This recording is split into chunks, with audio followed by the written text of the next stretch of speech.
এদিকে আহিয়ান ও ত্রিধা রাস্তার পাশে ফুচকার দোকানের সামনে দাঁড়িয়ে আছে। আহিয়ানের চোখে মুখে খানিকটা বিরক্ত থাকলেও ওর বউয়ের বেশ প্রফুল্ল মেজাজ আছে। ফুচকাওয়ালা মামা 1 প্লেট ঝাল ঝাল ফুচকা বানিয়ে দিলেন। ত্রিধা অবশ্য 2 প্লেট বানাতে বলেছিল, কিন্তু আহিয়ানের নিষেধে অবশেষে মামা 1 প্লেট ফুচকা বানিয়ে দিল। ত্রিধা অধৈর্য ভঙ্গিতে একটা ফুচকা হাতে নিয়ে মুখে দিয়ে তৃপ্তির হাসি হাসল। ওকে দেখে মনে হচ্ছে কোনো মহামূল্যবান রাজভোগ খাচ্ছে। প্রাণপ্রিয় বউয়ের খুশিতে আহিয়ান নিজেও খুশি। মোহময় দৃষ্টি নিয়ে সে অনেকক্ষণ তাকিয়ে রইল। ত্রিধা ফুচকাওয়ালা মামার কাছ থেকে আরও ঝাল টক নিয়ে একটার পর একটা তৃপ্তি সহকারে মুখ দিচ্ছে। আচমকা আয়নের দিকে নজর যেতে একটা ফুচকা মিষ্টি টকে চুবিয়ে আয়নের সামনে ধরল। তারপর বলল, হাঁ করুন তো। আয়ন কিছুটা চমকে গেল। অতঃপর বুঝতে পেরে বলল, আমি খাবো না, তুমি খাও। কিন্তু ত্রিধা মনে হয় আজকে ফুচকা না খাইয়ে ছাড়বে না। নিষেধ করা সত্ত্বেও অনেক জোরাজুরি শুরু করলো। আয়ন হালকা ঝুঁকে ফুচকার সাথে সাথে মেয়েটার আঙুলেও কামড় দিল। মুহূর্তে ত্রিধা ব্যথায় মৃদু আর্তনাদ করল। সেটা দেখে আয়ান হাসি হাসি মুখ নিয়ে বলল, এবার খুশি হয়েছেন? ত্রিধার কামড় দেওয়া আঙুলের ঠোঁট গোল করে ফুঁ দিতে দিতে বলল, আপনি আস্ত একটা রাক্ষস। একবার সুযোগ পাই আপনাকে আমি 3টে কামড় দিয়ে দিব। ছেলেটা ঠোঁটের কোণে দুষ্টু হাসি ঝুলিয়ে বলল, তাহলে আজকে রাতে আমার রুমে আসিস আমাকে কামড় দেওয়ার জন্য? তোকে আমি সুযোগ করে দেব, আর আমি রাক্ষস কিনা সেটারও প্রুফ দিব। ত্রিধা এই কথায় কোনো জবাব না দিয়ে অন্যদিকে তাকিয়ে ফুচকা খাওয়াই মন দিল। এই লোকের সাথে কথা বললেই ঝামেলা। কোথাকার কথা কোথায় নিয়ে গড়ায় তার কোনো ঠিক ঠিকানা নেই। শেষের ফুচকাটা মুখে পড়তে ত্রিধা 2 হাত দিয়ে ঠোঁটে বাতাস করতে লাগলো। সেটা দেখে আহিয়ান চিন্তিত মুখে এগিয়ে এসে প্রশ্ন করল, কি হয়েছে তোর? এমন কেন করছিস? মেয়েটার চোখ মুখ লাল হয়ে গেছে। গোলাপের ঠোঁট চোড়া তীর তীর করে কাঁপছে। আহিয়ান অস্থির কণ্ঠে প্রশ্ন করল, এই বুড়ি, কি হয়েছে তোর বল? ত্রিধা কাঁপা কণ্ঠে বিড়বিড় করে বলল, মরিচ ঠোঁটে লেগে অনেক ঝাল লাগছে। আহিয়ান ঝটপট ছুটে গেল পাশের দোকানের দিকে। 1 বোতল ঠান্ডা পানি এনে এগিয়ে দিল ওর দিকে। অতঃপর ফুচকা মামার বিল পে করে দুজনে গিয়ে বসলো গাড়িতে। ত্রিধা এখনও অস্থির হয়ে আছে। চোখ দিয়ে অঝরে পানি পড়ছে। সেটা দেখে আহিয়ানের অস্থিরতা বাড়ছে। ঠান্ডা পরিবেশেও কপাল থেকে দর দর করে ঘাম পড়ছে। আহিয়ানকে দেখে মেয়েটা এক মুহূর্তের জন্য নিজের কষ্ট ভুলে গেল। ফ্যালফ্যাল করে তাকিয়ে আছে ওর ঘামে ভিজা অস্থির মুখের দিকে। কিছু একটা মনে পড়তেই ছেলেটা নিজের পকেটে হাত দিয়ে একটা চকলেট বের করে আনলো। অতঃপর চকলেটটা ছিঁড়ে ত্রিধা মুখে পুরে দিল। 2 সেকেন্ড পার না হতেই অস্থির কণ্ঠে বলল, ঝাল কমেছে? ত্রিধা চোখের পানি ছেড়ে দিয়ে বলল, চকলেট তো জিহ্বার ঝাল কমাতে পারে, কিন্তু আমার তো ঠোঁটে ঝাল লেগেছে, সেটা কিভাবে কমাবো? আয়ান কিছুক্ষণ থমকে তাকিয়ে রইল অবুঝ মেয়েটার মুখের দিকে। অতঃপর ত্রিধা কিছু বুঝে ওঠার আগেই নিজের ঠোঁট দিয়ে ওর ঠোঁট চেপে ধরল। ছেলেটাকে দেখে মনে হচ্ছে নিজের ঠোঁট দিয়ে প্রিয়সীর ঠোঁটের ঝাল চুষে নেওয়ার আপ্রাণ চেষ্টা করছে। কয়েক মিনিট পর সোজা হয়ে বসে বলল, এবার কমেছে? ত্রিধবার মাথা নিচের দিকে করে ফেলল। অতঃপর মিনমিনিয়ে গলায় বলল, হুম, আগের থেকে অনেকটা কমেছে। আয়ান এবার আঙুল দিয়ে ঠোঁট মুছতে মুছতে বলল, এত ঝাল ফুচকা কেন খেয়েছিস? তোর সাথে সাথে এখন মনে হচ্ছে আমার ঠোঁটটাও পুড়ে যাচ্ছে। ত্রিধা মিটমিটিয়ে হেসে দিল। সেটা দেখে আহিয়ানও হাসল। ইফতারের পর জুই পড়ার টেবিলে বসেছে, কিন্তু তার মনোযোগ বইয়ের পাতায় নয়, দূর আকাশের পানে। মেয়েদের সাথে কোনো যোগাযোগ নেই। ব্লক লিস্ট চেক করছে বারবার। সেখানে মেহেদির অগণিত ফোন কল যোগ হয়েছে, কিন্তু সে নিজের আত্মসম্মানে আঘাত করে মেহেদির সাথে যোগাযোগ করতে পারবে না। ভেবেই বড় একটা দীর্ঘশ্বাস ফেলল। অতঃপর 1 হাত সামনে বিছিয়ে আর 1 হাত মাথার উপর দিয়ে চুপচাপ বসে রইল জুই। তার কিছুই ভালো লাগছে না। এই পরিবেশ তার দম বন্ধ হয়ে আসছে। ইচ্ছে করছে ছুটে মেহেদির কাছে যেতে, কিন্তু তা সম্ভব না। রাত 8টা বেজে 40 মিনিট। আহিয়ান, আহিয়া ও ত্রিধা এইমাত্র বাড়ি ফিরছে। পদ্মকে নিয়ে ত্রিধা ও আহিয়ান গাড়ির সব ব্যাগ বাড়ির ভিতরে আনলো। এত ব্যাগ দেখে বাড়ির সকলেই হতবাক। এই ছেলে তো পুরো শপিং মল তুলে বাড়িতে নিয়ে এসেছে। সবগুলো ব্যাগ সোফার উপরে রাখলো সেন্টার টেবিলে। রেখে আহিয়ান নিজে বেছে বেছে কয়েকটা ব্যাগ ত্রিধার হাতে দিয়ে বলল, এগুলো আমার রুমের কাভার্ডের ভেতরে রেখে আসবে। ত্রিধা বাধ্য মেয়ের মতো উপরে চলে গেল। আয়ান ভাই ফুচকা খাওয়ার পর আবারও শপিং মলে গিয়েছিল। গিয়ে পরিবারের বাকি সদস্যদের জন্য জামা কাপড় কিনেছে। সব মিলিয়ে ত্রিধা এখন ভীষণ ক্লান্ত। তাই ব্যাগগুলো আয়ান ভাইয়ের রুমে রেখে চুপচাপ নিজের রুমে চলে গেল। এদিকে আহিয়ান ও আহিয়া বাড়ি ফেরায় আদিবা দৌড়ে এসেছে। ওকে দেখে আহিয়া অনেকগুলো চকলেট ও চিপস ধরিয়ে দিয়েছে। এখন আপাতত ছোট্ট আদিবা সোফায় বসে ওগুলো খেতেই ব্যস্ত। আয়ান ধীরে ধীরে ঈদের গিফট সকলকে বুঝিয়ে দিল। ছেলের কাছে আবির খুব খুশি হয়েছে।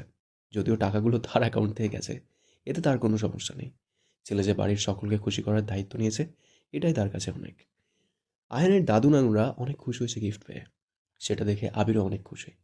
আলবে একটা চিপসের প্যাকেট খুলে খেতে খেতে এসে দাঁড়ালো আয়ানের পাশে। তারপর মিষ্টি করে বলল, আয়ান, আমার গিফট কোথায়? সকলেই চোখ বড় বড় করে তাকিয়ে আছে আদিবার মুখে বড় ভাইয়ের নাম শুনে।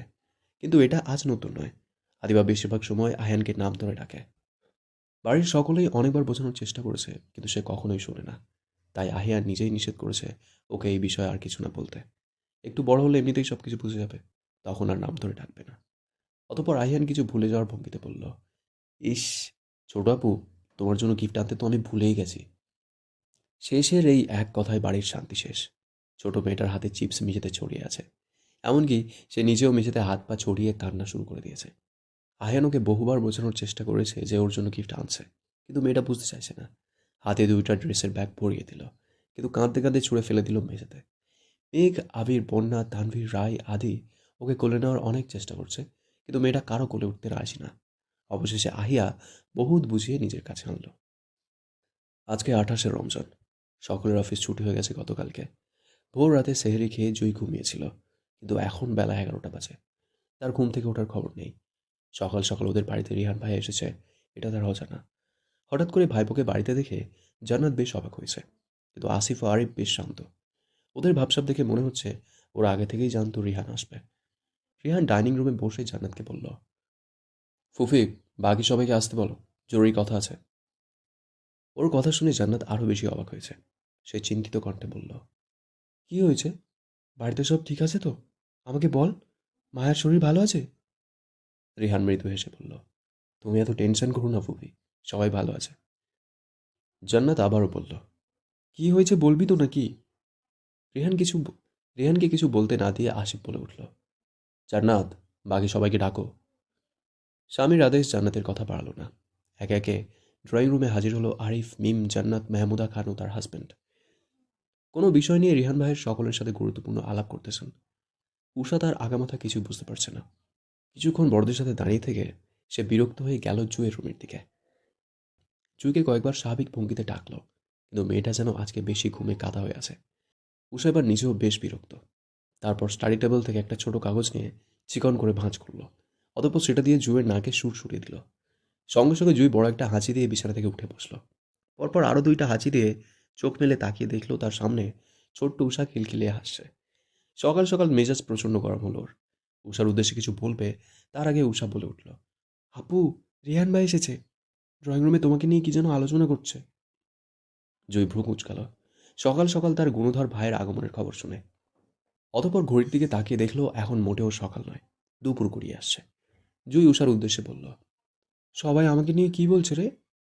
উষা কিছু বলবে তার আগেই জান্নাত রুমে প্রবেশ করতে করতে বলল, মহারানীর ঘুম শেষ হলে উঠে গোসল করতে যান, বাড়িতে মেহমান আসবে। জুই কপাল কুঁচকে বলল, এই রোজার দিনে কে আসবে আম্মু? জান্নাত বিছানা পরিষ্কার করতে করতে বলল, সেটা তোর না জানলেও হবে, তুই উঠে গোসল করতে যা। জুই এসব বিষয়ে আর মাথা ঘামালো না। চুপচাপ ভদ্র মেয়ের মতো ঢুকলো ওয়াশরুমে। জান্নাত পুরো রুমটা গুছিয়ে উষাকে নিয়ে বেরিয়ে গেল। রেহান সকাল থেকে এই বাড়িতেই আছে। একটু আগে আসিফ ও আরিফের সাথে বাজারে এসেছে। একটু পরপর আহিয়া কল দিচ্ছে। কেনাকাটার মাঝখানেই কথা বলেছে বারবার। আরিফ ও আসিফ সেটা লক্ষ্য করছে, কিন্তু কিছুই বলছে না। একটা ছেলের কথাবার্তার ধরন শুনলেই বোঝা যায় তার অপর পাশের ব্যক্তিরই কোনো মেয়ে নাকি বিজনেস ক্লায়েন্ট। আরিফ বেশ বুঝতে পেরেছে রিহান কোনো মেল এ ব্যাপারে জড়িয়েছে। ফলের দোকান থেকে টাটকা ফলগুলো বেছে দোকানিকে দিতে দিতে আরিফ বলল, বিয়ে করছিস না কেন? রিহান কল কেটে ফোন পকেটে রাখতে রাখতে বলল, করবো, খুব শীঘ্রই। আগে ছোট বোনটার একটা হিল্লে করি, তারপর। আরিফ আবারও বলল, মেয়ে নিশ্চয়ই পছন্দ করাই আছে। রিহান এক আঙুলে মাথা চুলকে বলল, তুমি যে কি বলো না চাচ্চু। আরিফ ভরা বাজারে রিহানের কান টেনে ধরে বলল, তুই কি ভাবিস আমরা কিছু জানি না? রিহান কানে হাত দিয়ে মৃদু চিৎকার দিয়ে বলল, উফ, চাচ্চু, ব্যথা পাচ্ছি। আরিফ কান ছেড়ে দিয়ে বলল, তুই আর তোর বন্ধু দুটোই ভালো হয়ে যা, এখনও সময় আছে। তোরটা যেমন তেমন, কিন্তু তোর বন্ধুর কপালে শনি আছে সামনে, বলে রাখলাম। রেহান খানিকটা ভড়কে গেল। আরিফ চাচু কি বোঝাতে চাইলো তার কথার মাধ্যমে? তাহলে কি আহিয়ান ও ত্রিধার বিষয়ে সবটা জেনে গেছে উনি? ওর ভাবনার মাঝে আসিফ এসে বলল, একটু দূরে টাটকা মাছ দেখা যাচ্ছে, সেদিকে যেতে। প্রচণ্ড রোদে রিহানের মাথা ঘুরছে। দুই আঙুলে কপাল ঠেকে ঘাম মুছে আসিফের উদ্দেশ্যে বলল, তোমাকে কতবার বললাম আঙ্কেল কোনো সুপার শপে চাই, কিন্তু তুমি আমাকে এই ভর দুপুরে বাজারে নিয়ে আসলে। উফ, রোদে আমার মাথা ঘুরাচ্ছে। আসিফ সামনে এগিয়ে যেতে যেতে বলল, এসব বাজারে যা যা পাওয়া যায় তা তোর ওই সুপার শপে পাওয়া যায় না। আজকে বেশি বাজার বলে এখানে এসেছি, এবার কথা না বাড়িয়ে সামনে হাঁট। খানবাড়ির ড্রয়িং রুমের সোফায় হেলান দিয়ে চোখ বন্ধ করে বসে আছে আহিয়া। পুরো বাড়ি পরিষ্কারের কাজ চলছে আজকে। এসব ধুলাবালির উড়াউড়িতে তার মাথা ব্যথা করছে। মেঘ পদ্মর সাথে আরও একজন মেয়েকে আনিয়েছে 2 দিনের জন্য। এই 2 দিন পদ্মের সাথে সাথে এই মেয়েটাও পুরো বাড়ি পরিষ্কারের কাজকর্ম করবে। যদিও পাশাপাশি মেঘ, বন্যা ওরাই সাহায্য করছে। কাজের ফাঁকে মেঘ লক্ষ্য করলো আহিয়া সোফায় চোখ বন্ধ করে বসে আছে। তাই হাতের কাজ রেখেই এগিয়ে এলো মেয়ের কাছে। পাশে বসে জিজ্ঞেস করলো, কিরে, অসুস্থ লাগছে? আহিয়া মায়ের কাঁধে মাথা রেখে ক্লান্ত কণ্ঠে বলল, অনেক মাথা ব্যথা করছে মাম্মা। মেঘ চিন্তিত কণ্ঠে বলল, তুই ধুলোর মধ্যে কেন বসে আছিস? নিজের রুমে গিয়ে শুয়ে থাক। আহিয়া চোখ বন্ধ রেখেই বলল, নতুন মেয়েটা আমার রুম পরিষ্কার করছে, তাই নিচে এসেছি। মেঘ লক্ষ্য করলো 3য় তলা থেকে সিঁড়ি বেয়ে ত্রিধা নামছে। সেটা দেখে মেঘ একটু জোরে বলল, ত্রিধা, আমার রুমের বেড সাইড ড্রয়ার থেকে মেন্থলেটাম বামটা নিয়ে আয় তো। ফুফির আদেশ পেয়ে ত্রিধা গেল 2য় তলায় ফুফির রুমের দিকে। এদিকে আহিয়া এতক্ষণে মাম্মামের কোলে মাথা রেখেছে। এই অবেলায় এভাবে মায়ের কোলে মাথা রাখতে দেখে মালিয়া খান এগিয়ে এসে জিজ্ঞেস করলেন, কি হয়েছে আমার নাতনির? এই অবেলায় এভাবে শুয়ে আছে কেন? মেঘ ওনার দিকে তাকিয়ে জবাব দিল, মাথা ব্যথা করছে ওর। মেয়েটার ডাস্টে অ্যালার্জি আছে, তাই ধুলোবালের কাছে আসলেই হাঁচি, কাশি ও মাথা ব্যথা শুরু হয়। ইতিমধ্যেই ত্রিধা মলম নিয়ে এসে সামনে দাঁড়িয়ে আছে। মেঘ সেটা নিয়ে মেয়ের মাথায় আলতো করে মেসেজ করে দেওয়া শুরু করলো। আহে একটু আরাম বোধ হওয়ায় চোখ বন্ধ করে ঘুমিয়ে গেল। মেয়েটা এমনিতেই মাথা ব্যথা এতক্ষণ কাতরাচ্ছিল, তাই এখন আর মেঘের ইচ্ছে হলো না রুমে গিয়ে ঘুমানোর জন্য ওকে ডাকতে। মেয়ের মাথা কোলে নিয়ে এসে নিজেও সব কাজ ফেলে চুপচাপ বসে রইল। বাকি সবাই যার যার কাজে চলে গেল। ত্রিধা একপাশে বসে অল্প সাউন্ডে পাকিস্তানি সিরিয়াল তেরে বেন দেখছে। এই সিরিয়ালের মোর্তাসিম ও মীরাবের ভালোবাসা দেখতে তার অনেক ভালো লাগে। ওদের দুজনের দুষ্টু মিষ্টি প্রেমালাপ দেখে মেয়েটা মিটমিটি হাসছে। তখনই ওর পাশে এসে বসলো আহিয়ান। রিমোটটা নিয়ে খেলা দেখা শুরু করলো। আচমকা কাজে ত্রিধা বেশ ভড়কে গেছে। পাশে তাকিয়ে দেখলো আহিয়ান বসে আছে। ওর ভাব দেখলে মনে হচ্ছে আশেপাশে আর কেউ নেই, শুধু আহিয়ান একাই টিপ দেখছে। সেটা একদম ডোন্ট কেয়ার মুডে আছে। সেটা দেখে ত্রিধা জোরে চিৎকার দিয়ে মেঘকে ডাকলো, ফুফি। আচমকা চিৎকারে মেঘ ওর দিকে তাকালো। সে এতক্ষণ মূলত বাড়ির বাকি লোকেরা যে কাজ করছে সেগুলো দেখছিল। ত্রিধার চিৎকারে এদিকে তাকালো, দেখলো ত্রিধার থেকে একটু দূরে আহিয়ান বসে আছে। মেঘ কপাল কুঁচকে প্রশ্ন করলো, কি হয়েছে? ত্রিধা কাঁদো কাঁদো মুখ নিয়ে বলল, আমি সিরিয়াল দেখছিলাম, সুন্দর সিনটা চলে যাচ্ছে, তোমার ছেলের কাছ থেকে রিমোটটা নিয়ে দাও। বলেই ত্রিধা আহিয়ানের হাত থেকে রিমোট কেড়ে নিতে চাইল, কিন্তু আহিয়ান রিমোটটা অন্য হাতে নিয়ে নিল। কিন্তু এতেও তার কোনো ভাবান্তর হলো না। নিশ্চিন্তে টিভিতে খেলার দিকে তাকিয়ে আছে। ত্রিধা আবারও কাঁদো কাঁদো মুখে তাকিয়ে বলল, ফুফি, তুমি তো দেখেছো আমি আগেই এসেছি টিভি দেখতে, তোমার ছেলেকে বলো রিমোটটা দিতে। তখনই একটু দূর থেকে হালিমা খান এগিয়ে এসে বললেন, তোমার ছেলে কি রে, ভাইয়া বলতে পারিস না?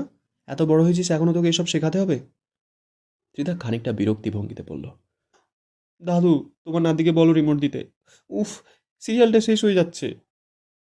মেঘ এবার ছেলের উদ্দেশ্যে বলল, আহিয়ান, তুই ওর পেছনে কেন লেগেছিস? তোর নিজের রুমে তো টিভি আছে, রুমে গিয়ে টিভি দেখ। এতক্ষণ পরে মায়ের কথার জবাবে আহিয়ান বলল, ওর রুমেও তো টিভি আছে, তাহলে ও এখানে কি করে? ওকে যেতে বলো। এবার কাজের ফাঁকে বন্যা এগিয়ে আসলো। ত্রিধার দিকে তাকিয়ে বলল, কি সমস্যা তোদের দুইটার? একটা মেয়ে যে ঘুমাচ্ছে তোদের কি চোখে পড়ে না? দুজনেই যার যার রুমে যাবে। ড্রয়িং রুমের টিভি এখন অফ থাকবে। আয়া ঘুমাচ্ছে। ত্রিধা রোজা থেকে আর কথা বাড়ালো না। আয়নের দিকে এক নজর তাকিয়ে মুখ ভেঙচি দিয়ে উঠে দাঁড়ালো। দু কদম এগিয়ে সিঁড়ির কাছে যেতেই শুনতে পেল আয়নের কণ্ঠ। আয়ন টিভি অফ করে মায়ের উদ্দেশ্যে বলছে, মামা, আজকে ফুফির বাড়িতে যাব। আরিফ চাচু কল করেছে, তোমাদের কিছু দেওয়ার থাকলে দিয়ে দিতে পারো ফুপির জন্য। ওর কথা শুনে মেঘ প্রশ্ন করল, হঠাৎ আরিফ তোকে যেতে কেন বলছে? কোনো সমস্যা হয়েছে? আহিয়ান মৃদু হেসে বলল, না মাম্মা, ইফতারের পর জুইকে দেখতে আসবে। তাছাড়া রিহানও সেখানে আছে, তাই যেতে বলছে। আয়ানের এমন কথায় ত্রিধার পা থমকে গেল। কয়েকদিন যাবৎ বন্ধু বান্ধবের সাথে তেমন কোনো কথা হয় না। এর মধ্যে গতকাল আয়ান ভাই ফোনটাই ভেঙে দিয়েছে, কিন্তু এই মুহূর্তে জুইয়ের সাথে যোগাযোগ করাটা অতি জরুরি। আয়ান সকলের সাথে টুকটাক কথা বলে শীষ বাজাতে বাজাতে ত্রিধাকে ক্রস করে সিঁড়ি বেয়ে উপরে চলে গেল। ত্রিধা কিছুক্ষণ থমকে দাঁড়িয়ে সে নিজেও গেল উপরের দিকে। নিজের রুমে ঢুকতে গিয়েও মেয়েটা কিছু একটা ভেবে আয়ান ভাইয়ের রুমের দিকে পা বাড়ালো। দরজা ভেড়ানো দেখে হালকা খুলে মাথা ঢুকালো ভিতরে। দেখলো আয়ান ভাই গলায় তাওয়েল ঝুলিয়ে ওয়াশরুমের দিকে যাচ্ছে। অতঃপর হুড়মুড়িয়ে ভেতরে ঢুকে ছেলেটার পথ আটকে দাঁড়ালো। আকস্মিক কর্মকাণ্ডে আয়ান বেশ অবাক হয়েছে।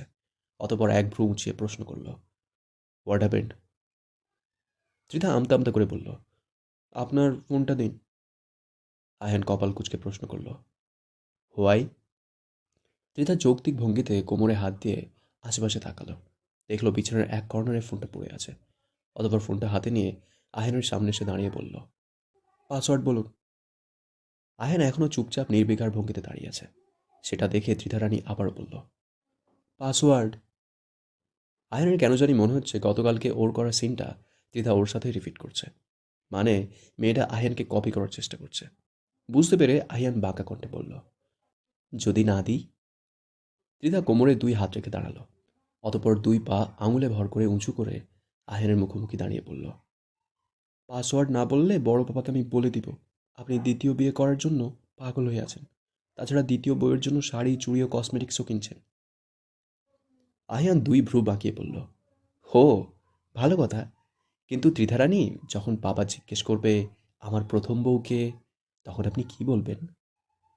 বলবো যে আমি, বলেই মেয়েটা দুহাতে নিজের মুখ চেপে ধরল। চোখ দুটো বড় বড় হয়ে আছে। মনে হচ্ছে সে মারাত্মক ভুল কথা বলে ফেলেছে। আয়ান মিটিমিটি হেসে কোমরে হাত রেখে মেয়েটাকে উঁচু করে নিজের বরাবর করল। অতঃপর দুষ্টু কণ্ঠে বলল, তাহলে বলে দে, আমি তোকে ফোনের পাসওয়ার্ড দিচ্ছি না। ত্রিধা ভয়ে মৃদু চিৎকার দিয়ে বলল, নামান আমাকে, পড়ে যাব। আয়ান ঠোঁটের করে দুষ্টু হাসি লুকিয়ে পড়ল, তোর জামাই এতটা দুর্বল না যে তোর মতো একটা চিংড়ি মাছকে উঁচু করতে পারবে না। মেয়েটা নাক ফুলিয়ে বলল, আমি চিংড়ি মাছ? আয়ান ওর নাকের সাথে নাক ঘষাতেই বলল, হুম, দেখলে ইচ্ছে করে খেয়ে ফেলি। এবার ত্রিধা বেশ লজ্জা পেয়েছে। লজ্জায় গাল দুটো লাল হয়ে আছে। নিচের দিকে তাকিয়ে লাজুক কণ্ঠে বলল, নামা নামাই। আহিয়ান কিছুক্ষণ তাকিয়ে রইল মেয়েটার লাজুক চেহারার দিকে। অতপর ওকে বিছানায় বসিয়ে দিয়ে ফ্লোরে দুই হাঁটু গেড়ে বসল। ত্রিধার সামনে ওকে এভাবে বসতে দেখে মেয়েটা বেশ অবাক। ত্রিধাকে কিছু বলতে না দিয়ে ওর দুটো হাত মুঠোবন্দি করে চুমু দিয়ে আহিয়ান বলল, ম্যাডাম, এই অবেলায় আমার রুমে কেন এসেছেন? এতক্ষণে লাজুকতা কাটিয়ে ত্রিধা কোনো একটা কিছু মনে করার ভঙ্গিতে তাড়াহুড়ো করে বলল, আপনি তখন ড্রয়িং রুমে কি বলতেছিলেন? আয়ান ভাবুক ভঙ্গিতে বলল, কি? ত্রিধা আবার বলল, জুইকে আজকে ছেলেপক্ষ দেখতে আসবে? আয়ান ভাবলেশীন কণ্ঠে জবাব দিল, হুম, তো? ত্রিধা মেহেদির ব্যাপারে প্রথমে বলতে চাইল, কিন্তু কিছু একটা ভেবে কথা ঘুরিয়ে বলল, আমি জুইয়ের সাথে ফোনে কথা বলতে চাই, আপনার ফোনটা দিন না প্লিজ। এত সুন্দর করে আবদার শুনে আয়ানের স্বামী মনটা নড়ে উঠল। ছেলেটা মৃদু হেসে বলল, আমার ম্যাডাম বললে তো আমার জান হাজির, সেখানে আপনি একটা সামান্য ফোন চাইছেন? ত্রিধা লাজুক হেসে বলল, আপনার দুষ্টুমি বন্ধ করেন, আমি জুয়ের সাথে কথা বলতে চাই। আয়ান এবার উঠে দাঁড়ালো। তারপর নিজের ফোনটা ত্রিধার হাতে দিয়ে বলল, ফোনের পাসওয়ার্ড T2A ফরএভার। ত্রিধা বেশ অবাক হলো পাসওয়ার্ড শুনে। এটা তো তার ফোনের পাসওয়ার্ড। ওর ভাবনার মাঝে আয়ান বেডসাইড ড্রয়ার থেকে একটা ফোনের প্যাকেট বের করে বলল, এই নে, এটা তোর নতুন ফোন। এটাতে নতুন সিম সেট করা আছে। আগের সিমটা আমি ভেঙে দিয়েছি, এহসান আর কল দিতে পারবে না। ত্রিধা এবার কাঁদো কাঁদো মুখ করে বলল, আপনি ভেঙে দিলেন আমার সিমটা, একটুও কষ্ট হলো না? এখন আমি আমার বন্ধুদের নাম্বার কোথায় পাবো? এবার আহিয়ান এগিয়ে এসে ওর কপাল একটা টোকা দিয়ে বলল, তোর নতুন ফোনে আমি তোর প্রয়োজনীয় সকল নাম্বার সেভ করে দিয়েছি। ত্রিধা রানীর কাঁদো কাঁদো মুখটা এবার শীতল হলো। ঠোঁটে মিষ্টি হাসি ঝুলিয়ে বলল, থ্যাংক ইউ আয়ান ভাই। আয়ান ছোট ছোট চোখ করে তাকিয়ে বলল, হ্যাঁ হ্যাঁ, বল বল, কি যেন বলছিলি? একবার বলেই তো দেখ, যে ঠোঁট দিয়ে বেরোবে সেই ঠোঁটের আমি কি হাল করি। ত্রিধা দুই হাতে মুখ চেপে ধরল। অতঃপর অস্পষ্ট কণ্ঠে বলল, আমি আমি জীবনেও ভাই বলবো না। আহিয়ান, মনে থাকবে তো? ত্রিধা ঘন ঘন মাথা উপর নিচ দুলালো, যে তার মনে থাকবে।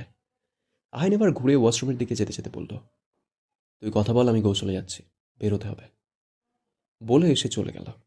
এদিকে ত্রিধা রানীও এতক্ষণে হাফ ছেড়ে বাঁচল। অতঃপর আহিনের ফোনটা বিছানার উপর রেখে নিজের নতুন ফোনটা নিয়ে হাঁটল নিজের রুমের দিকে। বেলা 3টা ছুঁই ছুঁই। জুই প্রচণ্ড কান্নাকাটি করছে। একটু আগে জান্নাত একটা সুন্দর শাড়ি ও কিছু হালকা গহনা ওর রুমে রেখে গেছে। তারপর মেহমুদা খান এসে বলে গেছে সন্ধ্যার পর ছেলের পক্ষের লোক ওকে দেখতে আসবে। ও যেন রেডি হয়ে থাকে। সেই থেকে জুঁয়ের মাথা নষ্ট। কি করবে কিছু বুঝতে না পেরে অনেকবার ত্রিধার নাম্বারে কল দিল, কিন্তু কোনো কাজ হলো না। মেয়েটার নাম্বার বন্ধ। তারপর একবার আম্মুর কাছে যাচ্ছে, একবার আব্বুর কাছে যাচ্ছে। দাদুর কাছে গিয়ে দাদুকে বোঝানোর চেষ্টা করছে। লেখাপড়া করতে চায়, ডাক্তার হওয়ার ইচ্ছাটা সে পূরণ করতে চায়। ওর কান্নাকাটি দেখে মিম এসে ওকে বুঝিয়ে গেছে। ওর লেখাপড়া নিয়ে ছেলেপক্ষের কোনো সমস্যা নেই।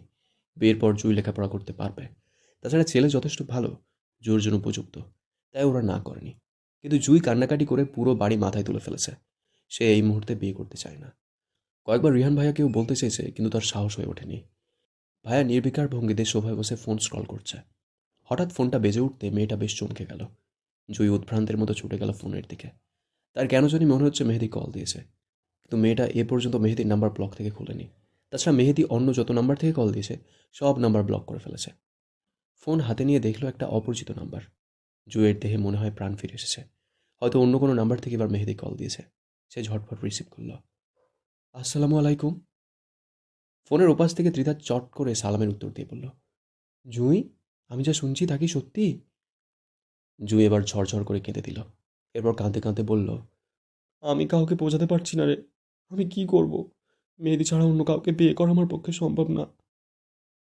জুঁয়ের এত কান্নাকাটি শুনে ত্রিধা বলল, তুই একটু শান্ত হ প্লিজ। সব ঠিক হয়ে যাবে। তুই ভাইয়াকে বলেছিস এই ব্যাপারে কিছু? জুঁই আবারও কাঁদতে কাঁদতে বলল, না, তার সাথে আমার ঝগড়া হয়েছে। 2 দিন যাবৎ কথা হয় না, তাই কিছু জানাইনি। ত্রিধা এবার রেগে গিয়ে বলল, বলদ মেয়ে, তুই 2 দিন আগে ঝগড়া নিয়ে এখনো বসে আছিস? এখনই ভাইয়াকে কল দিয়ে তাকে সব কিছু স্পষ্ট করে বল। নাকি অন্য কাউকে বিয়ে করার শখ আছে? জুঁই অসহায় কণ্ঠে বলল, ত্রিধা, এরকম করে বলিস না প্লিজ। আমার মাথা কাজ করছে না, কি করব?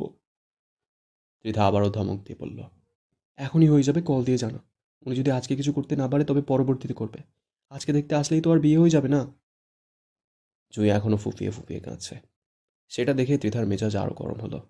আবারও একটা ধমক দিয়ে বলল, সারা জীবন কাঁদতে না চাইলে এখনকার কান্না বন্ধ রেখে ভাইকে কল দে। আমি রাখছি। রাখছি বলেই তড়িঘড়ি ভঙ্গিতে বলল, শোন জুঁই। জুঁই ফুঁপাতে ফুঁপাতে বলল, বল। ত্রিধা, এটা আমার নতুন নাম্বার। কি হয় না হয় আমাকে আপডেট দিস। বলেই ফোন কেটে দিল। ত্রিধার কল কাটতে জুঁই চোখের পানি ঝটপট মুছে মেহেদিকে সব কিছু থেকে আনব্লক করলো। মুহূর্তে মেহেদির হাজার হাজার কল মেসেজ এসে জমা হলো। কিন্তু এখন এসব পড়ার সময় নয়। তাই জুঁই এক মুহূর্ত দেরি না করে মেহেদিকে কল দিল। কিন্তু 1টা, 2টা, 3টা, 5টা, 10টা, 20টা, 50টা মেহেদি কল রিসিভ করলো না। জুঁয়ের টেনশন যেন ক্রমে ক্রমে আরও বাড়ছে। মেয়েটা ধরধর করে কাঁপছে, তবুও কল দেওয়া বন্ধ করছে না। পর্যায়ক্রমে একটার পর একটা টেক্সট দিতেই থাকে, কিন্তু এতেও কোনো লাভ হলো না। কোনো টেক্সটই মেহেদি সিন করলো না। হঠাৎ করে মানুষটা যেন হাওয়া হয়ে গেল। জুঁয়ের ভেতরটা কাঁপছে। মানুষটা তো গতকাল থেকে একটার পর একটা নতুন নাম্বার থেকে কল দিচ্ছিল। হঠাৎ কি হলো এমন? কল কেন রিসিভ করছে না? বাইরে ঘরের কাজে ধুম পড়েছে। যেহেতু রমজান মাস, তাই আসিফ ও আরিফ ছেলের পক্ষে ডিনার দাওয়াত দিয়েছে। সেই আয়োজনে ব্যস্ত বাড়ির বউয়েরা। আসিফ ও আরিফ আইরিনকে আসতে বলেছিলেন, কিন্তু আইরিন যেহেতু প্রেগনেন্ট তাই সন্ধ্যার পর আসতে পারবে না। মাহমুদা খান বৌমাদের সব কিছু বলে বলে দিচ্ছেন। এদিকে জুই পাগল প্রায় অবস্থা। মেহেদি কেন কল রিসিভ করছে না এবং টেক্সট সিন করছে না? মেয়েটা কিছু বুঝতে না পেরে অবশেষে উষাকে দিয়ে রিহান ভাইকে রুমে আসতে বলল। রিহান দরজা খোলা থাকা সত্ত্বেও 2বার নক করল। জুই খোলা ও এলোমেলো চুলে বিছানার এক কোণে বসে আছে। রিহানকে দেখে সোজা হয়ে বসল। রিহান রুমে ঢুকতে ঢুকতে বলল, ঈদের পর বিয়ে, আর বিয়ের কোণে এভাবে এলোমেলো হয়ে পাগলের মতো বসে আছে। ব্যাপারটা দেখতে কি বিশ্রী দেখাচ্ছে? বলেই রিহান ডাকমুখ কুঁচকে নিল। জুই কাতর নয়নে এতক্ষণ ভাইয়ের দিকে তাকিয়ে রইল। অতঃপর দুহাতে মুখ চেপে হু হু করে কেঁদে উঠল। রিহান ঝটপট এগিয়ে এসে বোনের মাথায় হাত রেখে বলল, কি হয়েছে? এত কান্নাকাটি কিসের? তোকে তো আজকেই বিয়ে দিচ্ছি না। এখনো হাতে কিছুটা সময় আছে আমাদের অন্ন ধ্বংস করার। রিহানের ফাজলামিমূলক কথা শুনে জুঁয়ের কান্নার গতি আরও বেড়ে গেল। সেটা দেখে রিহান এবার স্বাভাবিক কণ্ঠে প্রশ্ন করল, এত কান্নাকাটি কেন করছিস? জুঁই নিজের চোখের পানি হাতের উল্টো পিছ দিয়ে মুছে ভিজা কণ্ঠে বলল, ভাইয়া। রিহান শান্ত কণ্ঠে বলল, হুম, কি? মেয়েটা 2বার ঢোক গিলায়। অতঃপর কাপা কণ্ঠে বলল, আমি বিয়ে করতে পারবো না। রিহান ভ্রু কুঁচকে বলল, কেন? কি সমস্যা? জুঁই আমতা আমতা করে বলল, আমি আরও লেখাপড়া করতে চাই। রিহান, করবি? কে ধরে রেখেছে? তোর লেখাপড়া নিয়ে ছেলের পক্ষে কোনো সমস্যা নেই। জুই আজকে নিজেকে কিছুতেই আটকাতে পারছে না। তার চোখের পানি কিছুতেই বাধা মানছে না। হু করে কেঁদে উঠে বলল, আমি বিয়ে করব না ভাইয়া, তুমি আব্বু আম্মুকে বুঝিয়ে বলো। রিহান এতক্ষণ বিছানায় বসেছিল। ওর কথা শুনে উঠে দাঁড়ালো। অতঃপর কড়া কণ্ঠে বলল, ছেলে যথেষ্ট ভালো এবং তোর যোগ্য। তাছাড়া তোর দোকানদার মেহেদির থেকে অনেক ভালো। তাই এমন সুপাত্র হাতছাড়া করার প্রশ্নই ওঠে না। আর রয়েছে তোর লেখাপড়ার কথা। তোর শ্বশুরবাড়ি গিয়ে ডাক্তার হবি, এতে পাত্রপক্ষের কারো কোনো অসুবিধা নেই। বলেই রিহান রুম থেকে বেরিয়ে চলে গেল। বিছানায় হুমড়ি খেয়ে পড়ে মেয়েটা কাঁদতে শুরু করলো। কেন জানি ফ্যামিলির কেউ আজ তার কান্না দেখতে আসছে না। কেউ জানতে চাইছে না ওরা তো কষ্টের কারণ। সবাই অনেক খুশিতে অতিথি আপ্যায়নের ব্যবস্থা করছে। তার মনের অবস্থাটা কেউ বুঝতে পারছে না। উষা কয়েকবার এসে ঘুরে গেল বোনের রুমের আশপাশ থেকে। আপু কেন কান্না করছে তা সে জানে না, কিন্তু এসব দেখে তার ছোট্ট মনে অনেক কষ্ট হচ্ছে। তবে এতটুকু বুঝতে পেরেছে তার বোন বিয়ে করতে চায় না। সে যদি পারত বাড়িতে কোনো অতিথি ঢুকতেই দিত না। কিন্তু আফসোস, এগুলো করাটা তার সাধ্যের বাইরে। ঘড়ির কাঁটায় বিকেল 5টা বেজে আসছে। ত্রিধার পেটে একটা ওড়না বেঁধে সোফায় হেলান দিয়ে বসে আছে। ওর সাথে এসে বসলো আহিয়া, আদিবা ও আকলিমা খান। আদিবা দাদুর কোলে বসে চকলেট ছিঁড়ে খাচ্ছে। হঠাৎই চোখ গেল তার একটু সামনে। চোখ গোল গোল করে বলল, আহিয়ান, কোথায় যাও তুমি? আমিও যাব। বলেই আদিবা আকলিমা খানের কোল থেকে নেমে ছুটে ওইদিকে গেল। আয়ান আদিবাকে কোলে নিল। আদিবার মুখে আয়ান নামটা শুনে ত্রিধার সাথে সাথে ওদিকে তাকালো। উফ, তার জামাইটা এত কিউট কেন? এই 1 মাসে কম করে হলেও 500 বার ফিদা হয়েছে ওই লোকটার উপর। এই যখন মেরুন রঙের শার্টের সাথে কালো প্যান্ট ইন করে পড়েছে, পায়ে কালো শু জুতো, চোখে সানগ্লাস, চুলগুলো জেল দিয়ে সেট করা। ইস, কি সুন্দর লাগছে, পুরাই চকলেট বয়। এর মধ্যে শার্টের হাতা ফোল্ড করে হাতের কবজিতে কালো বেল্টের ঘড়ি পড়েছে। উফ, পুরাই আগুন। আচমকা ত্রিধা হালকা একটু জোরে গিয়ে উঠল, বেবি তুই আগুন ছুলে পুড়ে যায়, তোর চোখে ঝড়, বুকটা কাঁপে ভয়, চুল উড়ছে হাওয়ায় লাল নীল শাড়ি, তুই ঘুরলে মনে বাজে হারমোনি, তুই আগুন আগুন আগুন আমি পেট্রোল, তোর নাচে নাচে দুনিয়া গোল। এসব গান কোথায় থাকে? বাকিটা আর গাইতে পারল না। পাশ থেকে আহিয়া শুনে জোর একটা চিমটি কাটল। মুহূর্তে মেয়েটার গান থামিয়ে ঠোঁটে আঙুল দিয়ে বসে থাকলো। আয়ান এক পলক তাকালো ত্রিধার দিকে। অতঃপর দৃষ্টি ঘুরে কিচেনের দিকে মায়ের উদ্দেশ্যে বলল, মামাম, বেরোচ্ছি। বলে আদিবার কানে কানে কিছু একটা বলে কোল থেকে নামিয়ে দিল। আদিবাও কি বুঝলো কে জানে। ভদ্র মেয়ের মতো এসে দাদুর কোলে বসল। মেঘ রান্নাঘর থেকে ছেলেকে বিদায় জানালো। ত্রিধা এখনো ড্যাব ড্যাব করে তাকিয়ে আছে আয়ানের দিকে। আয়ান এক পলক চারিদিকে তাকালো। আকলিমা খান আদিবার সাথে কথা বলছে, আর আহিয়া ফোনে স্ক্রল করছে। তারপর নজর ঘুরিয়ে ত্রিধার দিকে ঠোঁট গোল করে চুমু দেখিয়ে বেরিয়ে গেল। ত্রিধা যেন বড়সড় কোনো ঝাঁকুনি খেয়েছে। 2 হাতে চোখ কচলে আবারও তাকালো। লোকটা কি সুন্দর করে হেঁটে বেরিয়ে যাচ্ছে। উফ, এ লোকের চালচলন দেখলেও ভালো লাগে। অতঃপর ত্রিধারানী বুকের বাঁ পাশে চেপে ধরে সোফায় হেলান দিয়ে বলল, ইয়া আল্লাহ, এত ভালো লাগা রাখবো কই? আহিয়া ফোনের দিকে তাকিয়ে মিটমিটি হাসছে। ইফতারের কিছুক্ষণ আগে উষার সকল পছন্দের খাবার নিয়ে মেহমুদা খানের বাড়িতে গেল আহিয়ান। এবার দেশে ফেরার পর এই বাড়িতে আসা হয়নি। মিম তো এতদিন পর ভাইপোকে দেখে বিয়ে বাড়িকে কান্নাকাটি করে মরা বাড়িতে রূপান্তর করে ফেলেছে। আরিফ ওকে অনেক কিছু বুঝিয়ে থামিয়েছে। ইফতারের সময় হয়ে আসছে। যেন তো মিম বারবার দরজার দিকে তাকাচ্ছে। ওদের দেখে মনে হচ্ছে ইফতারের আগে আরও কেউ আসার কথা। অবশেষে ওদের অপেক্ষার অবসান ঘটিয়ে আবির, তানভীর ও রাকিব ঢুকলো বাড়িতে। দুজনের হাত ভরা ফল মিষ্টি। ওরা 3জন আজকে অফিসের শেষে বাড়ি যায়নি। মাহমুদা খান বারবার ফোন করে অফিস থেকে সরাসরি এখানে আসতে বলেছে। আয়ান মামা বাবাকে দেখে বেশ অবাক হয়েছে। সে জানতো না তারা আসবে। আবির নিজেও ছেলেকে দেখে হতবাক। আবির গিয়ে ছেলের পাশে সোফায় বসল। অনেকদিন বাপ ছেলের আগের মতো একসাথে বসা হয় না। আগের মতো মন খুলে কথা বলা হয় না। আয়নের হঠাৎ দেশে ফেরাটা আবির মেনে নিতে পারেনি, কিন্তু এখন ভালোই লাগছে। একমাত্র আদরের ছেলে চোখের সামনে আছে। তার রাগ না ধরে রেখে ছেলের উদ্দেশ্যে বলল, কখন এসেছো? আয়ন মৃদু হেসে বলল, এই তো একটু আগেই। তুমি আসবে আমি জানতাম না। আবির স্বাভাবিক কণ্ঠে আস্তে করে বলল, আমি আসবো জানলে কি আসতে না? আয়ন নিজেও আস্তে করে বলল, তেমন কিছু নয়, জানলে তোমার অফিসে গিয়ে তোমার সাথে একসাথে আসতাম। আবির মৃদু হাসল। তার ছেলে এখনো বাচ্চাই আছে। আয়ানও বাবার দিকে চেয়ে মৃদু হাসল। আজান দিতেই আবির, তানভীর, আহিয়ান, রাকিব ও মেহবুদা খানের সকল পরিবার একসাথে ইফতারি বসল। জুই এক টুকরো খেজুর মুখে দিয়ে 1 গ্লাস শরবত খেল। অতঃপর টিস্যু দিয়ে হাত মুছে উঠে দাঁড়াতে জান্নাত প্রশ্ন করল, না খেয়ে উঠে কোথায় যাচ্ছিস? জুই আব্বু আম্মুর দিকে তাকিয়ে বলল, খিদে নেই আর। তারপর সে আর দাঁড়ালো না, চুপচাপ উঠে গেল নিজের রুমে। উপস্থিত সকলে কম বেশি জানে ওর চলে যাওয়ার কারণ। রাকিব আসিফের দিকে তাকিয়ে বলল, বিয়েটা এখন না দিলে চলে না? ও যখন এখন বিয়ে করতে চায় না, তাহলে জোরাজুরি কি আছে? মেয়েটা আমাদের কাছে বোঝা হয়ে গেছে। যদি এমনটা হয় তাহলে জুইকে আমার কাছে দিয়ে দাও, আমি ওকে আমার কাছে রেখেই পড়ালেখা করাবো। ওর কথা শুনে সকলেই সেদিকে তাকালো। আসিফ কিছু বলবে তার আগেই জান্নাত বলল, ভাইয়া, তুমি বিষয়টা যেভাবে ভাবছো আসলে তেমন কিছুই না। ছেলেটা আমাদের মনের মতো। তাছাড়া জরুরি কাজে ছেলেটা দেশের বাইরে চলে যাবে ঈদের পরেই, তাই তারা বিয়ের জন্য একটু তাড়াহুড়ো করছে। নয়তো এই রোজার দিন বিয়ের কথাবার্তা বলতাম না। তাছাড়া ছেলে দেশের বাইরে যাওয়ার পর থেকে জুই আমাদের কাছেই থাকবে। ওর লেখাপড়ার কোনো সমস্যা হবে না, তুমি নিশ্চিন্তে থাকো। ভালো ছেলে সবসময় হাতের কাছে পাওয়া যায় না। মেয়ে এখনও ছোট, তাই নিজের ভালো বুঝতে পারছে না, কিন্তু ভবিষ্যতে ঠিকই এই সিদ্ধান্তে খুশি হবে। জান্নাতের দীর্ঘ কথা শুনে রাকিব আর কিছু বলল না, কিন্তু পাশ থেকে রিহান সকলের উদ্দেশ্যে বলল, তোমরা এত চিন্তা করিও না। আগে ছেলে পক্ষকে আসতে দাও, দেখো ছেলে কেমন। তারপর যদি জুইয়ের পছন্দ না হয় পরেরটা ভাবা যাবে। দেখলেই তো আর বিয়ে হয়ে যায় না। ওর কথা সকলেই সহমত দিল। ইফতারের পর মিমি এসেছে জুইয়ের রুমে। জুই বালিশে মুখ গুজে শুয়ে আছে। সেটা দেখে ওকে কয়েকবার ডাকলো। মেয়েটা জানে কাকিমনের এখানে আসার কারণ, তাই সে চুপ করে ঘুমের ভান ধরে রইল। মিম ওর শরীরে হাত বুলিয়ে দিয়ে ডাকলো, কিন্তু মেয়েটা নড়ছেই না। মিম বোধহয় বুঝলো সব কিছু, তাই উঠে গিয়ে জান্নাতকে পাঠালো। জান্নাত রুমে প্রবেশ করতে করতে বলল, তুই কি ভদ্র মেয়ের মতো উঠে বসবি, নাকি আমি এই ভর সন্ধ্যাবেলা বাড়ি ছাড়বো? কথাটা বলার সাথে সাথে জুই উঠে বসলো। এটার চোখ দুটো ফুলে ছোট ছোট হয়ে আছে, কান্নার দাপটে পুরো চেহারা লাল হয়ে আছে। জান্নাত এক পলক তাকিয়ে চোখ ঘুরিয়ে অন্যদিকে তাকালো।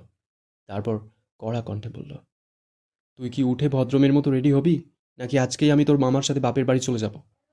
এই সংসারে তুই, তোর বাপ, চাচা সকলকে নিয়ে থাক। যেখানে আমার কথার দাম নেই সেইখানে আমি থাকবো না। বলে জান্নাত রুম থেকে বেরিয়ে যেতে চাইল, কিন্তু জুই ছুটে এসে মাকে পিছন থেকে চাপড়ে ধরল। তারপর হেঁচকি তুলে কাঁদতে কাঁদতে বলল, আম্মু, প্লিজ, তুমি আমাদের ছেড়ে যেও না। তুমি যা বলবে আমি তাই শুনবো। জান্নাত মিমকে চোখের ইশারায় বোঝালো ওকে রেডি করে দিতে। মিম জুইকে টেনে নিজের কাছে আনতে জান্নাত বেরিয়ে চলে গেল। মেয়েকে কথা শোনানোর জন্য এই মুহূর্তে তাকে শক্ত হওয়া প্রয়োজন অপরিসীম।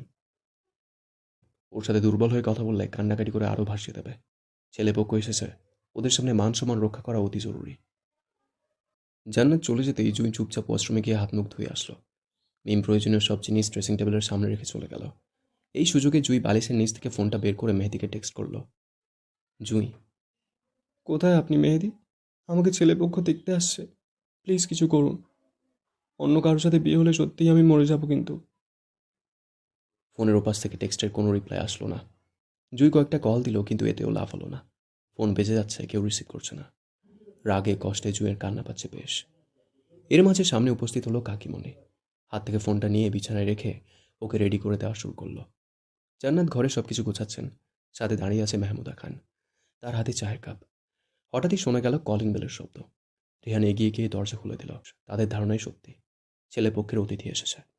আবির, তানভীর, রাকিব, আসিফ, আরিফ সদরে এগিয়ে গিয়ে ওদেরকে এনে সোফায় বসালো। সকলকে সালাম দেওয়া, হ্যান্ডশেক করা স্বাভাবিক মনে হলেও একটা ছেলে আবির ও তানভীর সাথে হ্যান্ডশেক করে কোলাকুলি করলো। ছেলেটাকে দেখে মনে হচ্ছে সে আগে থেকেই ওদেরকে চেনে। আয়হান চোখ ছোট ছোট করে তাকিয়ে রইল সেদিকে। উষা ছুটে গেল জুয়ের রুমে, গিয়ে দেখলো জুকে গাঢ় বেগুনি রঙের একটা শাড়ি পরে বসিয়ে রাখা হয়েছে। মুখে আলাদা করে তেমন প্রসাধনের ছোঁয়া নেই।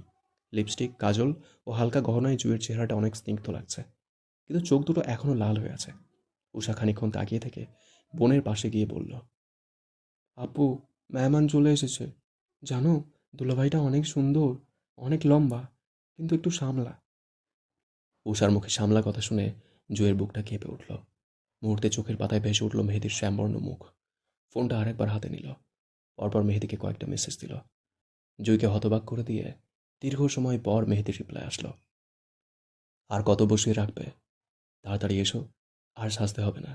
আমি দীর্ঘক্ষণ যাবত অপেক্ষা করছি তোমাকে দেখার। মেহেদির এই একটা মেসেজে জুয়ের বক্ষপিঞ্জরে থাকা হৃৎপিণ্ড এলো পাতাড়ি ছোটাছুটি করছে। সে কি বলবে, কি করবে কিছুই বুঝতে পারছে না। মনে হচ্ছে মুখের ভাষা হারিয়ে ফেলেছে। আচমকা উষাকে জুই জড়িয়ে ধরল। জুইয়ের এমন কাজে ছোট্ট মেয়েটা বেশ ভড়কে গেছে। আহেন সকলের সাথে সোফার এক কোণে বসে আছে। তার কেন যেন একটু দম বন্ধ লাগছে, কিন্তু কেন কারণ জানে না। মেহেদির সাথে মেহেদির আব্বু, আম্মু, তার ছোট বোন ও এক বন্ধু এসেছে। মেহেদির বন্ধুকে তার শুরু থেকেই কেমন জানি বিরক্ত লাগছে। ওকে দেখে মনে হচ্ছে বন্ধুর জন্য নয়, নিজের জন্য মেয়ে দেখতে এসেছে। তাছাড়া পাপা ও মামাকে দেখে মনে হচ্ছে ওই ছেলের সাথে তাদের পূর্ব পরিচিত আছে। আচমকা সামনের ছেলেটা আহিনের দিকে হাত বাড়িয়ে বলল, হাই, আপনি নিশ্চয়ই মাহাদীপ খান আহিয়ান। আহিন একটু ইতস্তত বোধ করে ভদ্রতার খাতিরে হ্যান্ডশেক করে বলল, হ্যালো, আপনি কি আমাকে আগে থেকেই চেনেন? ছেলেটা সোজা হয়ে বসতে বসতে বলল, সরাসরি দেখা হয়নি কখনো, তবে আবির তানভীর আঙ্কেলের কাছ থেকে আপনার অনেক কথা শুনেছি। আহিয়ান খানিকটা ভ্রু কুঁচকাল, অতঃপর বড়দের দিকে একবার তাকালো। সবাই মেহেদির পরিবারের সাথে কথাবার্তা বলছে। তারপর সামনে তাকিয়ে জিজ্ঞাসা করল, আমি কিন্তু আপনাকে চিনতে পারিনি। ছেলেটা মৃদু হাসল, তারপর স্বাভাবিক কণ্ঠে বলল, আমি এহসান নেওয়াজ, মেহেদির বেস্ট ফ্রেন্ড। কর্মক্ষেত্রে মেহেদির সিনিয়র। তোমার ফ্যামিলির সকলেই কম বেশি আমাকে চেনে। হয়তো আপনি বাইরে ছিলেন, তা আমাকে চিনতে পারছেন না। এহসান নেওয়াজ নামটা কানে আসতে আহিনের ভাবভঙ্গি পরিবর্তন হলো। এতক্ষণের স্বাভাবিক মুখশ্রীতে গাম্ভীর্য নেমে এলো। এহসান মুখভঙ্গি স্বাভাবিক রেখে আহিনের উদ্দেশ্যে বলল, পরিবারের সকলে ভালো আছে? আর আপনার বোন কেমন আছে? আহিন গম্ভীর মুখে তাকিয়ে বলল, বোন? এহসান নেওয়াজ একটু ইতস্তত করে বলল, না মানে আপনার কাজিন ত্রিধার কথা বলছে। আসলে কয়েকদিন ধরে ওকে ফোনে পাচ্ছি না। ও কি ফোন নাম্বার পাল্টিয়েছে? আহেনের শরীরে রক্ত যেন টকবক করে ফুটছে। নিজেকে কিছুতেই স্থির রাখতে পারছে না। এটা যদি বাড়ি না হতো আর ফ্যামিলির লোকগুলো যদি এভাবে সামনে না থাকতো, যে মুখ দিয়ে এহসান ত্রিধার নাম উচ্চারণ করছে সে মুখ অনেক আগেই ভেঙে ফেলতো। কিন্তু বাবার সম্মানের কথা ভেবে কিছু করতে পারছে না। তাছাড়া তার একটা ভুল পদক্ষেপ এই মুহূর্তে জুয়ের বিয়েটা ভাঙার কারণ হতে পারে। তাই কিছু না বলে হাত মুষ্টি করে চুপচাপ বসে রইল। এহসান নেওয়াজ আবার বলল, না মানে কিছু মনে না করলে ত্রিধার নতুন নাম্বারটা কি দেওয়া যাবে? আয়ান নিজেকে আর কন্ট্রোল করতে পারছে না, কিন্তু এই মুহূর্তে নিজেকে কন্ট্রোল করা অতি প্রয়োজন। তাই সে আহসানের উদ্দেশ্যে বলল, এক্সকিউজ মি। বলে সে উঠে দাঁড়ালো। ওকে উঠে যেতে দেখে রিহান এসে বলল, কিরে, কোনো সমস্যা? আয়ান দাঁতে দাঁত চেপে বলল, আমি ছাদে যাচ্ছি, আগামী 1 ঘন্টা আমাকে ডাকবি না। বলে হনহন করে উঠে গেল সিঁড়ির দিকে। আহসান শান্ত দৃষ্টিতে তাকিয়ে আছে আয়ানের যাওয়ার পানে। পুরো খানবাড়ির পরিবার জানে ত্রিধার সাথে তার বিয়ে ঠিক, কিন্তু এই ছেলেটার অদ্ভুত আচরণ তাকে ভাবাচ্ছে। সে এতটা রিয়েক্ট করার মতো কিছু বলেনি। রিহান হাসি আড়ালে গাম্ভীর্য ডেকে বলল, ও একটু কথা কম বলতে পছন্দ করে, কিছু মনে করবেন না। অ্যাসান ঠোঁটের কোণে হাসি টেনে রেখে বলল, ইটস ওকে, কিন্তু আপনাকে তো চিনতে পারলাম না। রিহান মৃদু হেসে বলল, আমি জুয়ের কাজিন রিহান। এবার এহসান বলল, আমি এহসান নেওয়াজ, মেহেদির বেস্ট ফ্রেন্ড। মুহূর্তে রিহানের ভ্রু কুঁচকে এলো। এই লোকটার ব্যাপারে আগে পরে অনেক খোঁজখবর নিয়েছিল, কখনো সামনাসামনি দেখা হয়নি, তা আজকে চিনতে পারেনি। রিহান এতক্ষণে বুঝতে পেরেছে আহিনের গম্ভীর চেহারার কারণ। রিহান ওখানে আর দাঁড়ালো না, চুপচাপ নিচেও হাঁটলো ছাদের দিকে। পাগলাটা আবার কি করছে কে জানে। ভাবতে ছেলেটা পায়ের গতি বাড়ালো। ছাদের দরজায় দাঁড়িয়ে দেখল আয়ান উল্টো ঘুরে আকাশের দিকে তাকিয়ে আছে। এক হাত পকেটে গোছানো, অন্য হাতে জ্বলছে একটা সিগারেট। রিহান ধীর পায়ে এগিয়ে গেল সামনে। ছাদের বাল্বের মৃদু আলোতে দেখা গেল কয়েকটা ফুলের টব পড়ে আছে। রিহান জানে এগুলো কার কাজ। ভাঙা টবগুলো পেরিয়ে হেঁটে দাঁড়ালো আহেনের পাশে, কিন্তু এতেও আহেনের কোনো ভাবনার অন্তর হলো না। নিজের মনে অন্ধকার আকাশের দিকে তাকিয়ে আছে, সিগারেট ফুঁকিয়ে যাচ্ছে। এত সুন্দর ভদ্র বেশধারী একটা যুবকের হাতে সিগারেট মোটেও শোভা পাচ্ছে না। রিহান কিছুক্ষণ থম মেরে দাঁড়িয়ে থেকে বলল, আবারও সিগারেট খাওয়া শুরু করে দিয়েছিস কেন? আহেনের শান্ত কণ্ঠে জবাব, ছেড়েছিলাম কবে? রিহান, এবার দেশে ফেরার পর তো আর খেতে দেখিনি। আহেন মৃদু হাসল, যা হয়তো অন্ধকারে মিলিয়ে গেল। হাতের হাত খাওয়া সিগারেটটা মাটিতে ফেলে দিয়ে পা দিয়ে পিষে আগুন বন্ধ করে বলল, প্রয়োজন পড়েনি, তাই খায়নি। আহেনের শান্ত কণ্ঠের কথাগুলো কেন জানি ভয়ঙ্কর লাগলো রিহানের কাছে।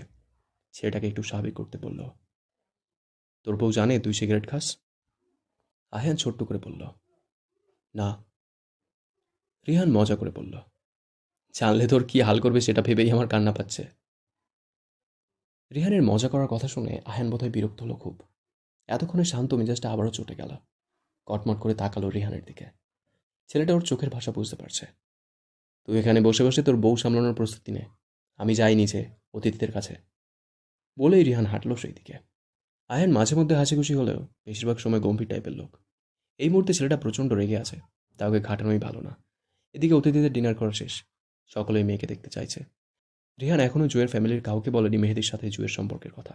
ও চায় পারিবারিকভাবে সবটা মিটে যাক, আর হচ্ছেও তাই। রিহানের কথা অনুযায়ী মেহেদিও তার প্রেম সংক্রান্ত ব্যাপারটি পরিবারকে জানায়নি, শুধু বলেছে একটা মেয়েকে তার পছন্দ হয়েছে, বিয়ে করতে চায়। এটা শুনে মেহেদির মা সফিয়া বেগম বেশ খুশি হয়েছে। যেহেতু ঈদের পর মেহেদি ও এহসান আবারও যাবে দেশের বাইরে একটা সিক্রেট মিশনে বছরখানেকের জন্য, তাই সুফিয়া বেগম চায় ছেলের বিয়ের ঝামেলা মিটিয়ে ফেলতে। এতে অবশ্য মেহেদীর কোনো আপত্তি নেই। জুয়ের মতো আত্মমর্যাদাপূর্ণ মেয়েকে জীবনে বেঁধে রাখার একমাত্র উপায় হলো বিয়ে। সকলের মাঝে থেকে মেহেদীর ছোট বোন মিসকা বলে উঠল, আমার হবু ভাবির রুমটা কোন দিকে? না মানে, আমি তার সাথে দেখা করতে চাই। ওর কথা শুনে সকলের দৃষ্টি ঘুরল সেদিকে। মেহমুদা খান উষাকে ডেকে বলল, উষা, তোমার বোনকে জুই আপুর রুমে নিয়ে যাও। বাধ্য মেয়ের মতো উষা মিসকাকে নিয়ে জুয়ের রুমের দিকে হাঁটল। জুই খুশিতে আত্মহারা, কিন্তু কাউকে বুঝতে দিচ্ছে না। রেডি হয়ে বিছানায় বসে ত্রিধার সাথে মেসেজ করছে। ত্রিধাকে এখানকার সকল আপডেট দিচ্ছে। ফোনের ওপাশ থেকে ত্রিধাও খুশি। আসবো? আচমকা কারো কণ্ঠস্বর শুনে জুই দরজার দিকে তাকালো। ছিমছাম গঠনের ফর্সা একটা মেয়ে দাঁড়িয়ে আছে। মেয়েটা কালো রঙের থ্রিপিসের সাথে গোল্ডেন কালার হিজাব পেতেছে। জুই তাকিয়ে বলল, জি ভেতরে আসেন। মিসকা ভেতরে ঢুকতে ঢুকতে জুই নিচু কণ্ঠে বলল, আসসালামু আলাইকুম আপু।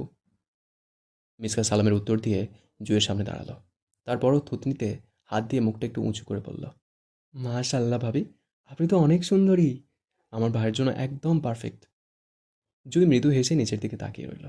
মিসকা বলল, আমার পরিচয়টা তো দেওয়া হলো না। আমি মিসকা, আপনার ওনার একমাত্র ছোট বোন। তবে মজার ব্যাপার কি জানেন? জুই মৃদু কণ্ঠে বলল, কি? মিসকা মিষ্টি হেসে বলল, আমি আপনার ভার্সিটিতে আপনার জুনিয়র। জুই মাথা তুলে তাকিয়ে বলল, তুমি আমাদের ভার্সিটিতে পড়ো? নিষ্কা মতামত প্রকাশ করে বলল, ইয়েস ম্যাম, আমি ঢাকা মেডিকেল কলেজ থেকে এমবিবিএস ফার্স্ট ইয়ারে আছি। জুই খানিকক্ষণ থেমে রইল। মেহেদি তাকে কখনোই বলেনি তার বোন ডাক্তারি পড়ছে। তারপর জুয়ের আবারও মনে পড়ে গেল, মেহেদি তো তাকে কোনো কিছু সত্যি বলেনি। তাহলে এটা বলবে, এটা ভাবা বিলাসিতা। ভেবে মেয়েটার মন খারাপ হয়ে গেল। তখনই মিম রুমে এসে বলল জুইকে নিচে নেমে যেতে। মিসকা থাকার কারণে মিমকে কিছুই করতে হলো না। মিসকা নিচু দায়িত্বে তার হবু ভাবিকে নিয়ে গেল। ডাইনিং রুমের দিকে জুই যত এগোচ্ছে তার বুকের ভেতরটা তত যেন কাঁপছে। সে লজ্জায় কারো দিকে তাকাতে পারবে না। মিসকা ওকে একটা সিঙ্গেল সোফায় বসিয়ে দিল। জুই নিচু কণ্ঠে সকলের উদ্দেশ্যে সালাম দিল।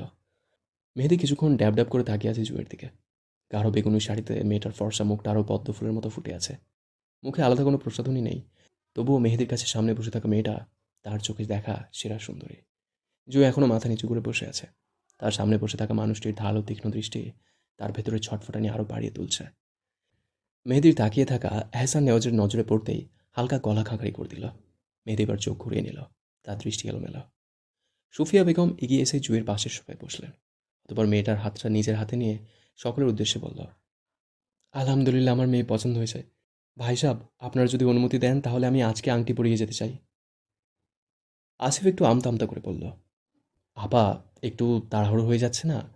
না মানে, আমাদেরও তো রিলেটিভ আছে। আমার একটাই মেয়ে, আমি সবাইকে নিয়ে মেয়ের বিয়ের পুরো আয়োজন করতে চাই।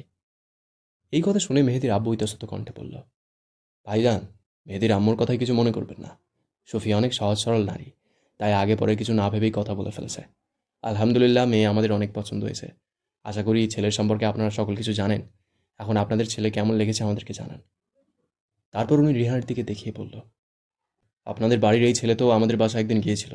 তাছাড়া আমার ছেলে ওর পূর্ব পরিচিত। আপনার বরং ওর থেকেই খোঁজখবর নিতে পারেন। আসলে ঈদের পর আমার ছেলে জরুরি কাজে বিদেশে চলে যাবে, তাই ওর আম্মু একটু তাড়াহুড়ো করছে। সকলের অনুমতি নিয়ে মেহমুদা খান জুইকে রুমে নিয়ে গেলেন। মেয়েটা বোধহয় এতক্ষণে হাঁপ ছেড়ে বাঁচল।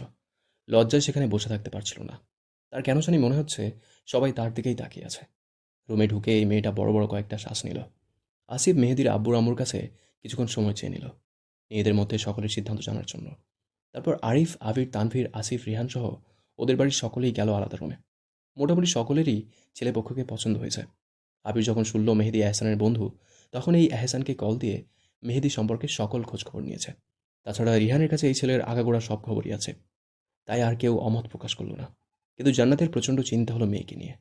সারাদিন ধরে মেয়েটা কান্নাকাটি করেছে, বিয়ে করবে না। এখন আবার কি করে কে জানে। জান্নাত সকলের উদ্দেশ্যে বলল, আমার তো ভালোই লেগেছে, কিন্তু জুয়েরও মতামত নেওয়া দরকার। আসিফ জান্নাতকে গিয়ে জিজ্ঞাসা করতে বলল, কিন্তু হঠাৎ রিহান বলল সে জিজ্ঞাসা করতে চায়। বলেই সে চলে গেল জুয়ের রুমে। জুই নিজের রুমে চুপচাপ বসে ফোন চাপছে। রিহান দরজায় নক করে প্রবেশ করল। তারপর বিছানার কোণে বসে বসে বলল, তুই তো বিয়ে করতে চাস না, আর ছেলেকে তোর পছন্দ না, তাই ভাবছি বিয়েটা ভেঙে দিই।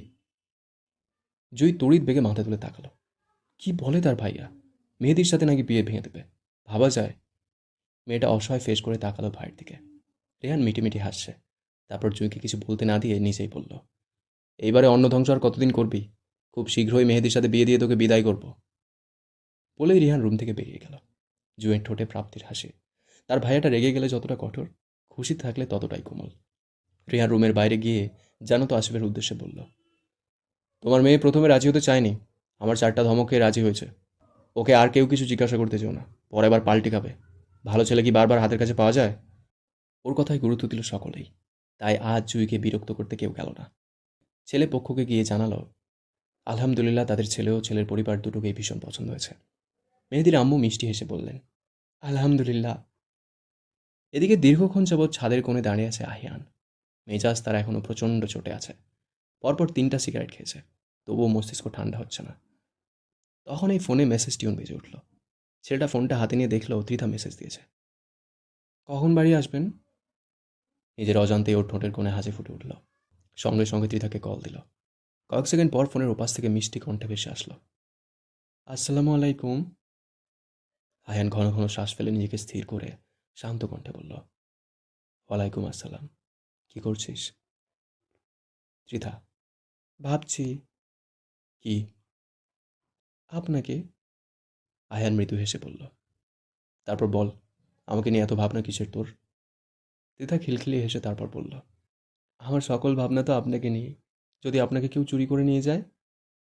আয়ান মৃদু হাসল, তারপর বলল, তোর মতো ঝগড়াটে মেয়ের কাছ থেকে আমাকে চুরি করে নিয়ে যাওয়ার সাহস কার আছে? ত্রিধা রেগে গিয়ে বলল, কি? আমি ঝগড়াটে? আহিয়ান, হুম। ত্রিধা, ঝগড়া করি আপনার সাথে? আহিয়ান, একদম, নিঃসন্দেহে। ত্রিধা, ওকে ফাইন, এখন থেকে আপনার সাথে কোনো কথাই বলবো না। আহিয়ান কিছু বলবে তার আগেই পিছন থেকে চিকন মেয়েলি কণ্ঠ ভেসে আসলো। আহিয়ান পিছন ঘুরে বলল, yes. If you don't mind, আমি কি এখানে দাঁড়াতে পারি?